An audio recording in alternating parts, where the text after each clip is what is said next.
Alguns meses atrás eu assisti um programa que eu acho que vocês devem conhecer, que é o Encantador de Cães. É um programa que é bem legal, bem interessante, tem psicologia canina. E às vezes é psicologia humana também, né? E teve um episódio que me marcou nos Estados Unidos, um cachorro lindo, branco, idoso. Ele tinha sido contratado pelo exército americano para desativar bombas.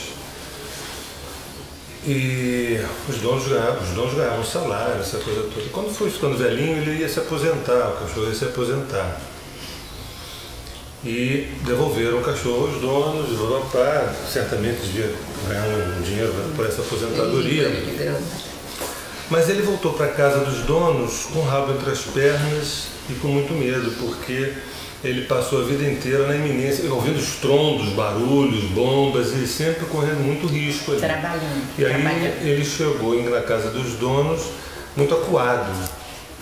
E aí ele chama, que era um bicho muito grande, bonito, assim, real, né? Como nós, vamos dizer. Mas ele não se portava como tal, ele se portava como se alguma coisa fosse acontecer. Aí chamaram o César Millan, que é o encantador de cães, ele observou aquilo tudo e ele fez um rito com o cão que eu nunca esqueci. Ele pegou o cão e levou o cachorro aos locais onde um cachorro se reconhece cachorro. Ou seja, ele levou próximo de uma cadela no cio e ali ficou um tempo naquela história. Depois com os filhotinhos recém-nascidos de uma outra cadela. Depois essa história do osso, de esconder o osso, essa coisa toda, e foi fazendo os ritos naturais de recordação da sua natureza canina. Qual não foi a surpresa? Ele foi se erguendo, ele foi estufando o peito e teve uma velhice digna, né? E morreu belamente, morreu como um cão, né? Não que um cão que tenha se orgulhado por servir o exército americano, mas um cão que se orgulhava de ser cão. E lindo, absolutamente lindo. Naturalmente cão. Naturalmente cão. Esse episódio, tem vários outros episódios. Quem nunca viu, aconselho a ver. Chama-se Encantador de Cães, porque quando pensa que está falando de cachorrinho, na verdade está falando dos donos, né? Porque eles colocam os donos nos seus lugares, assim, né? Porque aí quando cada um senta em seus verdadeiros lugares, o cachorro fica no lugar dele. Porque a tendência do cachorro é ir ocupando o lugar do dono, você vai deixando o cachorro virar neurótico. Aí, na verdade, a gente aprende que ele precisa se submeter a uma autoridade afetiva. Olha que bonito, a uma autoridade afetiva. Não a uma autoridade, mas a uma autoridade amorosa. Isso traz tranquilidade. O reconhecimento do seu território traz tranquilidade. Bem, dá a impressão de que eu estou falando de cachorros, né?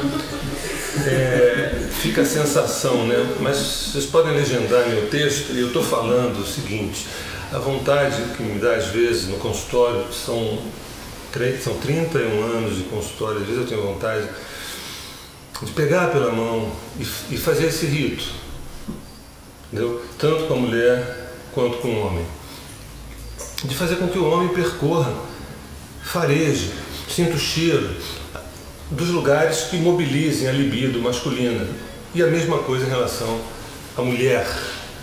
Está tudo muito confuso, né? O cachorro que desativa bombas, ele está meio confuso, né? Do seu próprio instinto. A gente não precisa aqui gastar o nosso tempo em ter 25 exemplos sobre o nosso desvio, às vezes de um masculino fraco, às vezes de um feminino supostamente forte ou hipoteticamente forte, entendeu? Estratégias de modelos, de posturas, mas jamais uma entrada, um reconhecimento natural e deixar que o próprio corpo, o próprio instinto, a própria seiva aponte o caminho.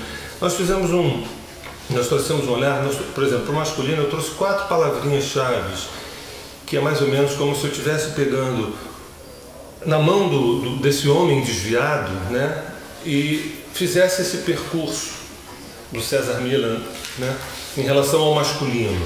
4 palavras-chave, que é combater, proteger, transcender e disseminar. Né? Vocês vejam quantas outras palavras ficaram fora, pelo menos na noite de hoje. Né? Combater, proteger, transcender e disseminar. Eu queria que essas palavras, e o que eu vou falar sobre, não parecesse tão óbvio quanto aparenta. Tá? Isso eu já sei. Há uma diferença de conhecer e saber. A gente só sabe quando a gente está em exercício de. Quando é que eu sei que eu sei? Quando realmente eu estou vivendo aquilo e minha vida se transformou. Agora, quando eu digo que sei e faço outra coisa, porque não consigo ser o que eu sei, é porque eu não sei. Entendeu? Isso cai na prova. É importante a gente ficar ligado, porque então, combater, o homem é combater. Não, peraí. Então tem uma coisa básica, fundamental. Por exemplo, combater. Simples. O que é do masculino combater? É bancar-se. É sustentar-se, quer dizer, a palavra independência, a palavra sustentabilidade, sustentar-se, bancar-se é uma função do masculino. Masculino que há na mulher, masculino que há no homem, mas é do masculino. Né?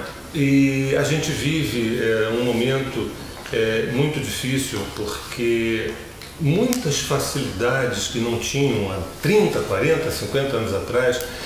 Essa frase, eu quero dar para o meu filho tudo aquilo que eu não tive, eu quero proporcionar muito mais facilidades do que eu tive, né?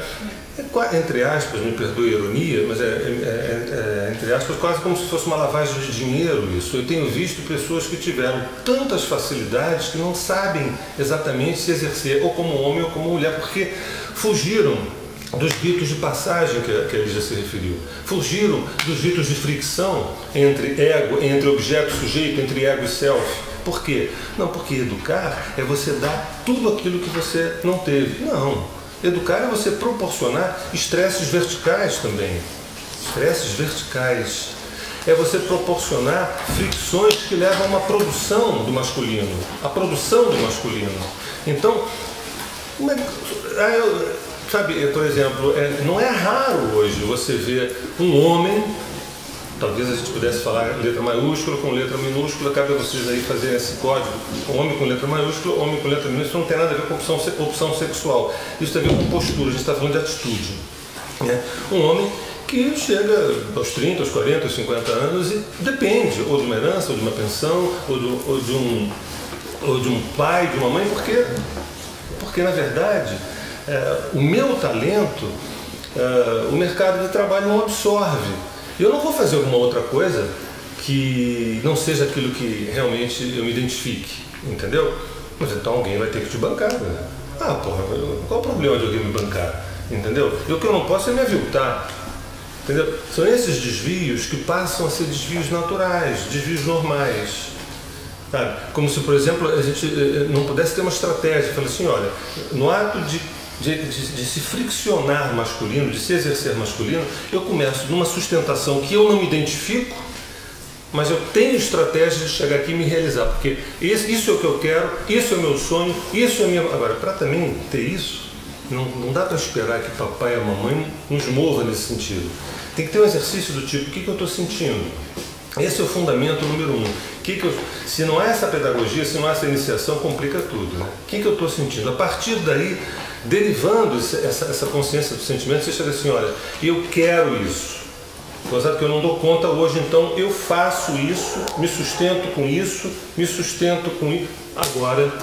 Quer dizer, são estratégias de você colocar esse masculino a serviço da tua realização, do teu ser, da tua alma. Entendeu? Então fala em combater, né? A gente, no Paleolítico, a gente fala dos caçadores, dos coletores, né? Trazendo para agora, para a idade contemporânea, o que são os caçadores, os coletores? Não é só o fato de você ter uma mesada, uma pensão, uma herança e poder não deixar faltar nada em casa. Não, é poder prover o teu sustento. Sabe? Se te tiram isso, você não é nada. Qual é o teu valor? Quanto você vale? Quanto você é capaz de gerar através dos recursos que você tem?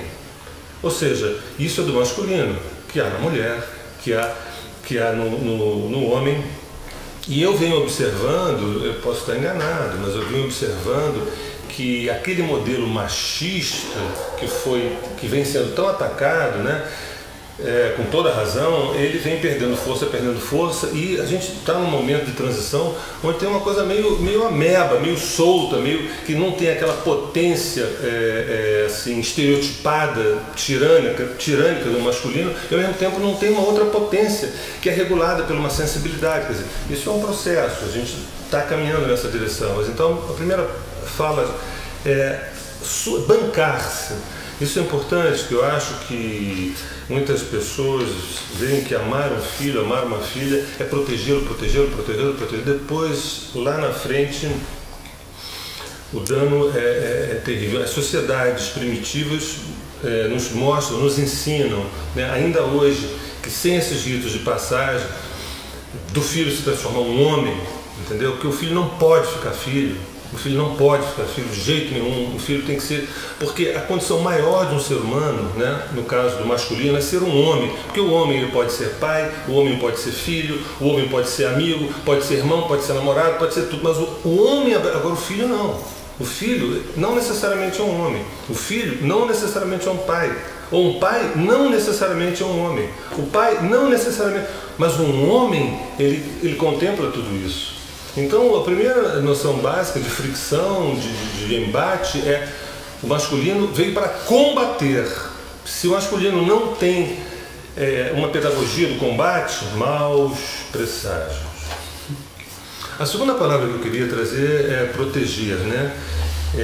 Também uma função protetora do masculino. A gente entende que a proteção do lar, da casa, dos filhos, da esposa, isso é muito claro, isso é belo, isso é factível, né? Mas eu queria dar uma outra conotação a essa experiência. O masculino, proteger o núcleo familiar, é proteger um lugar nobre, onde a sua maturidade emocional vai depender demais daquele feminino e daquela família. É muito difícil que o masculino, lépido e faceiro, nômade como a sua própria natureza, porque o feminino é gregário, o masculino é nômade, é muito difícil que esse masculino livre, leve e solto consiga amadurecer. Eu poderia dizer que há uma interdependência, ou seja, esse masculino precisa tanto desse feminino quanto dessa família de alguma forma, porque esse núcleo emocional, esse núcleo de sentimento é um afeto produtivo. O que é um afeto produtivo? O que é um afeto improdutivo? Sabe, aquela grude, aquela coisa carencial, vamos ficar aqui debaixo do cobertor, deixa passar essa fase, deixa sair a Dilma, deixa acontecer alguma coisa, a gente fica ali vendo a sessão da tarde, quando vê, rapaz, passaram-se 20 anos nessa história, mas estava tão gostoso, mas acho que eu estou com um problema disso, ou seja, isso daí não é um afeto produtivo, é um afeto improdutivo, que é como se a gente fizesse um acordo para... um acordo covarde, um acordo do medo, a vitória do medo, né? E o afeto produtivo é o que gera consciência, Também volto a dizer, mais uma vez, a gente sempre fala disso aqui, ser consciente é uma coisa, ter consciência é outra. Nós somos seres, né, muito conscientes, porque temos consciência, mas nós não somos conscientes. Tá? Temos consciência de uma série de coisas, e nem por isso a nossa vida está tão melhor assim, porque nós não somos conscientes. Eu cito sempre aquele exemplo da pessoa que sabe que não deve fumar, mas fuma, então ela tem consciência de que o cigarro faz mal, né? Mas ela não é consciente disso, porque ela continua fumando de alguma forma. Quer dizer, não faz razão nenhuma para a vida celebrar em você quando você faz gestos que são autolesivos. Não, mas você sabe de tudo.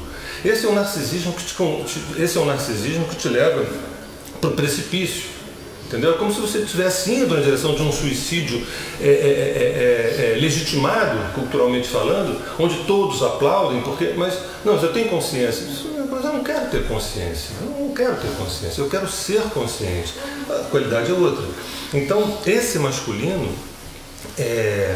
na relação a proteção desse núcleo, o negócio é o seguinte: isso não leva a mal não, mas o meu lar, o meu núcleo, a minha família, a minha mulher, os meus filhos, um tesouro assim inesgotável.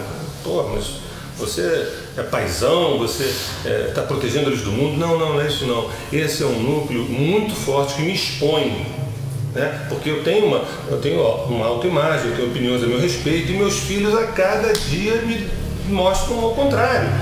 A minha mulher me mostra o contrário, entendeu? Quer dizer, essa relação de amor e ódio produtivo que gera assim, olha, eu não sou mais a mesma pessoa, não abro mão dessa relação. Nós temos uma educação tão assim, se possível, da lei do menor esforço, né? Que se a gente pudesse viver em paz, mas uma paz inconsciente, era melhor do que viver certos embates, quando na verdade o masculino ele precisa do embate. Proteger esse núcleo é proteger o seu amadurecimento.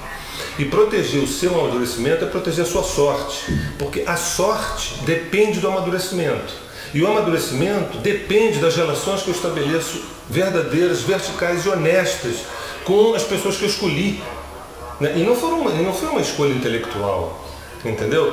É uma escolha que eu não sei afiançar. Uma parte dela tem uma coisa assim ligada ao afeto, ao tesão, é bonitinho, isso e aquilo. Uma outra parte da minha escolha eu não sei de onde veio.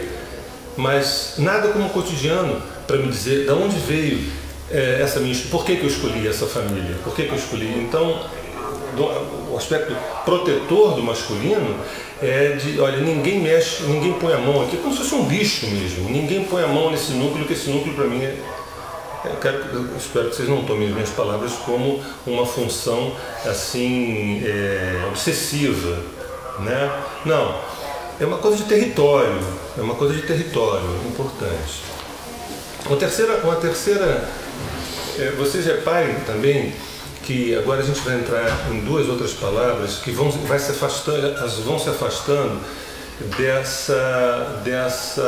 desse aspecto mais territorial do masculino, quer dizer, transcender, né? Transcender é do masculino, não é do feminino, né? A imanência é feminina, a transcendência é masculina. A transcendência é masculina, a imanência é feminina, né? Nós vamos encontrar religiões patriarcais que batem na ideia da transcendência e outras nem tão patriarcais assim, que batem na ideia, inclusive religiões que têm muito ligadas à natureza, né? A você aprender com o riozinho, aprender com o vento, com o passarinho, com as estações, a você aprender em silêncio, quer dizer, são religiões religiões do feminino, da imanência. Então, mas o masculino é a transcendência, que a transcendência significa o seguinte, bem, uma vez o operacional, uma vez essa função operacional está encaminhada, a sobrevivência, né, a educação dos filhos, vou dizer assim, a minha reeducação, né, até que ponto eu fui ao encontro dos meus novos nascimentos.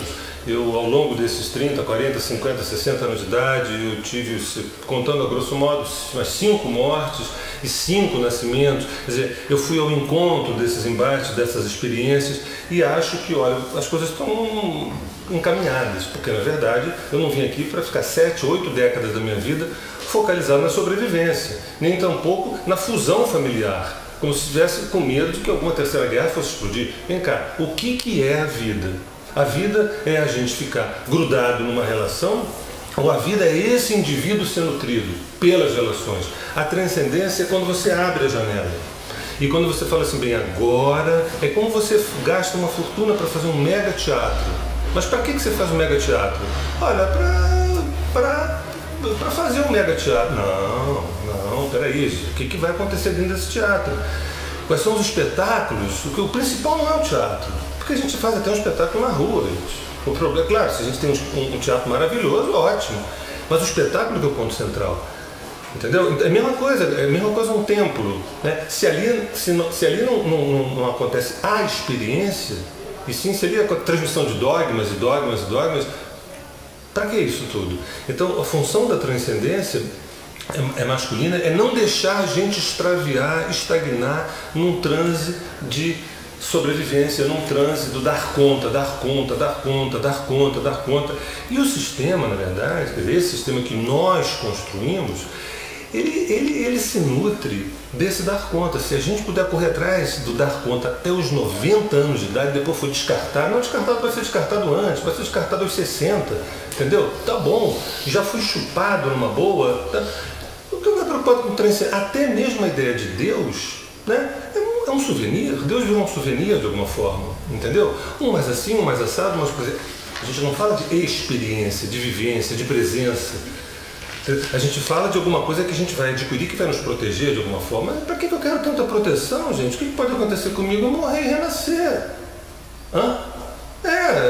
Não, mas olha, eu não quero morrer, eu não quero sentir dor, eu não quero sofrer. Então, escuta, você está no lugar errado. Ih, rapaz. Não, mas eu sei, mas eu vou fazer o possível então para não morrer. Não morrer não dá para não morrer, mas para não sofrer. Escuta, existe o sofrimento quantitativo e qualitativo.